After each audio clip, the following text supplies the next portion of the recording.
បាទសួស្តីទាំងអស់គ្នាថ្ងៃនេះមកមើលវ៉ានីឡាខ្ញុំដាំកាលពីមួយខែជាងមុនណាទាំងអស់គ្នានេះដូចជា2ខែដឹងពី3ខែអង្កលខ្ញុំមកជាងមុនណាឥឡូវចាំមើលថាវាដុះល្អប៉ុណ្ណាហើយតែន នេះអានឹងវ៉ានីឡាខ្ញុំដាំកាលពី2 3ខែមុនអូយហើយនៅនេះមានតកៅខ្ញុំអត់បានមើលអានឹងត្រូវប្រយ័ត្នណាទាំងអស់គ្នាអត់ឲ្យមាននៅក្នុងកន្លែងយើងដាំឯព្រោះវាស៊ីស្លឹកវ៉ានីឡាហើយនោះខាងនោះដុះឡើងវែងហើយល្អហ៎ទាំងអស់គ្នាត្រង់ហ្នឹងខ្ញុំអត់ទាន់ដាំទេដោយសារខ្ញុំរវល់ពេកអញ្ចឹងទៅខ្ញុំអត់ទាន់មានពេលធ្វើសាកឲ្យមើលណាអញ្ចឹងអានេះតិចនិចដែលខ្ញុំបង្ហាញអ្នកទាំងអស់គ្នាពីលើកមុនហ្នឹងគឺយើងមានប្រើលបាយដីដែលខ្ញុំប្រាប់ហ្នឹងនៅក្នុងវីដេអូមុនហើយ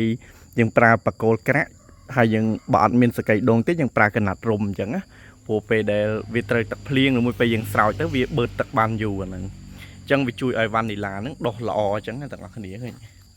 នេះដើមឡើងថ្លោហ្មងណាមើលឬចេញឡើងវែងហ្មងឃើញទេទាំងអស់គ្នានេះ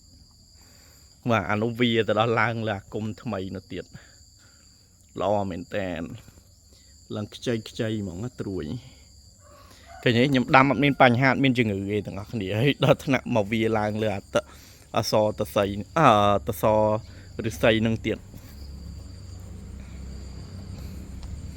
ល្អណាគេចង់បានពូជអាចតាក់ទងខ្ញុំបានខ្ញុំលក់ពូជណាពូជនេះពូជដែលអាចដាំតបន់តនៀបបានហើយវាទទួលផលផ្លែហើយពូជដែលមានផ្លែក្រេតលេខ1ព្រោះនៅក្នុងចំណោមវ៉ានីឡានោះវាមាន3ពូជហើយ3ក្រេតពូជអានេះពូជ Tahitensis នឹងក្រេតលេខ1ពូជ Planifolia ផ្លែវាលក់បានក្នុងតម្លៃក្រេតលេខ2ហើយពូជផុំផូណាហ្នឹងផ្លែវាលក់បានក្នុងតម្លៃក្រេតលេខ3ទាំងអស់គ្នាអញ្ចឹងបើសិនណាគេចង់បានពូជអាចតាក់ទងមកខ្ញុំបានបាទអូខេហើយខ្ញុំនឹងដាក់លេខទូរស័ព្ទនៅក្នុង subtitle វីដេអូរបស់ខ្ញុំអរគុណអ្នកទាំងអស់គ្នាសម្បីតានេះខ្ញុំដាំនៅក្នុងផើងក៏ដុះឡើងដែរម្នាក់វាឡើងពេញរោងអានេះខ្ញុំដាំក្នុងរោងដែរចិត្តទឹកភ្លៀងហើយយើងគ្រាន់តែស្រោចទឹកល្អអញ្ចឹងអ្នកដែលគិតថាវ៉ានីឡាពិបាកដាំគិតខុសហើយគិតឡើងវិញមើលតែត្រួយឡើងខ្ចីហ្មងនោះសើត្រួយអានេះខ្ញុំអត់ទាន់បានយកមកដាក់នៅក្នុងកន្លែងរោងខ្ញុំមិញហ្នឹងណាដោយសារតែខ្ញុំរវល់ហ្នឹងអត់ទាន់មានពេលទៅវាដុះនៅនឹងបណ្ដោយហើយក៏ផ្សាំវាចោលអញ្ចឹងសិនទៅ